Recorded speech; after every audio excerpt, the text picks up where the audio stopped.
What's up, y'all? AJ Simmons here, founder of the Clean Biz Network, and today I want to talk about how I grew my cleaning business to 6 figures, alright? Headed to the top, ain't none of y'all stopping me. Used to say I never get a ring, Charles Barkley. Now I got a wife, got kids, own property. Bubble-eyed beans that look like that be watching me. Okay, I lied about the beans, but that was hard though. I'm still in that black act, but she starred though.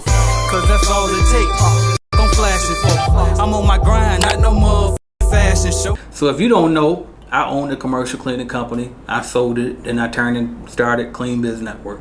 But before I started Clean Biz Network and sold my cleaning company, I got to 6 figures with the cleaning business, right? Now understand this, I was doing commercial cleaning. I did do some houses, but I really focused on commercial cleaning, and I always really liked the office cleaning more than anything, okay? And I'm talking about like clean offices with carpet in them. I tried to avoid hard floors as much as possible. All right, so this is how I did it. Number one, obviously, I got out there and marketed myself to get customers, right? And so back then, I wasn't even hip to the game of actually picking up the phone and cold calling. So what I used to do was I used to print out flyers, go door to door, and literally get customers that way, okay? So that was one way I got customers. The other way I got customers was I actually did use Angie's List. Well, it's called Angie's List now. It used to be Home Advisor. I got one contract off of them that was solid, all right? And then also, the other thing I did was, which a strategy that most people don't ever use, I bought other cleaning businesses, okay? So I bought 2 different cleaning businesses and acquired their companies and put them under mine. And so that really helped me to jump and grow to that 6-figure level within my first year, okay? So that's pretty much all it came down to. Now, obviously, there's some missing details in there that I want to kind of touch on real quick. Like number one, I created a system out of my company, right? So I had workers in place. You cannot grow to the 6-figure level and think you're going to clean every single building that you get, okay? You're going to have to hire people. You're going to have to trust those people that you hire, right? Because they're going to need keys to the buildings, right? Another thing I did when I hired was I made sure that the people who worked for me had their own transportation. They had their own working cell phone that had to be on at all times, right, in order to work for me.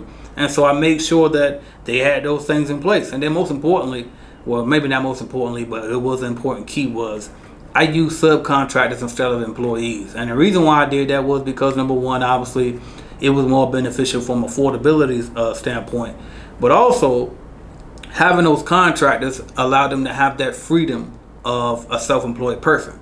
So when they are self-employed and they're contractors and not employees, now they have that freedom, and I'm not telling them what time they got to be there. I did give them a time frame. So, for example, if the business closed at 5, I tell them, hey, you got between 5 and 11:30 tonight to get it done. I used to tell them from 5 o'clock at night to 5 in the morning before the people come in and work at 9 in the morning. But I had to cut that short because eventually, as like I said, I built a system, so we had inspectors, all right?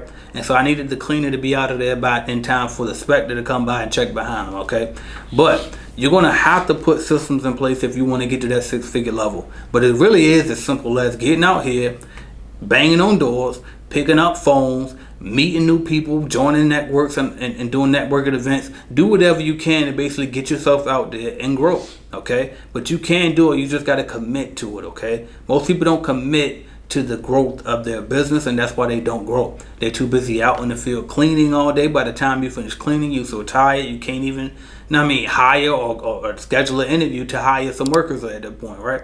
So honestly, if you want to get that 6-figure level, you're going to have to get out the field. Do your best to not clean as much as you can. Start hiring people, start creating systems, and say, okay, we're going to have inspectors to come behind our cleaners to make sure that the quality is up to par. You might even think about hiring a sales rep so that way they can increase revenue. But whatever it is that you like is your biggest pain point in your company, whether it's employees and hiring and having staff, or whether it's getting more customers, or whatever the case may be, that would be the first area that I would hire for to try to attack that pain point, all right? So that's all it really takes to get to 6 figures, man. It's push. Like I said, I got out here and I promoted with flyers. But one key thing that you should take from this video is I actually acquire other cleaning companies, okay? So maybe you can try that with your business. But that's how I grew my cleaning business to 6 figures. I'd be interested if you grew yours to 6 figures already. Drop some information in the comments for the rest of us to learn from, all right? So thank you for watching.